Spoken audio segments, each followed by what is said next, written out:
Zona Postribes në bashkinë e Shkodrës njihet si një ndër zonat me prodhimtari të lartë bujqësore. Shumica fermerëve merren me kultivimin e prodhimeve tradicionale të zonës. Një ndërto është edhe Kujtim Plangaj, i cili në një prej parcelave prej 5 dynymesh ka mbjellur varietetet e patates dhe qepës njom. Zona jonë njihet për kulturat gjithmonë perimet bujqësore.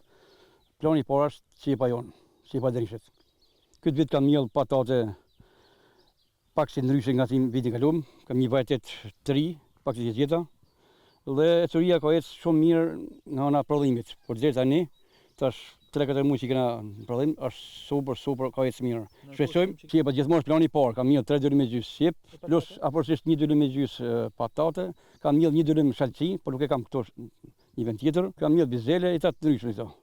Prodhimi deri tash po duket i kënaqshëm, nuk kemi pasur prekur nga smundjet? Jo, smundje faktikisht këtë vit s'kemi pas. Sekreti i shitjes së prodhimeve bujqësore janë rrjetet sociale, pa patur nevojë që të dalë në treg dhe t'i shes. Ati i bëjnë porosi me telefon dhe nuk ka as pak problem që t'i shes dhe nuk i mbeten asnjëherë stop. Kam shumë klientela, kam shumë mish, edhe më përkrajnë, jo se nuk vlen ton, po murojnë zotit trujt, na kënaqen me vitet tuaja, çdo gjë bio.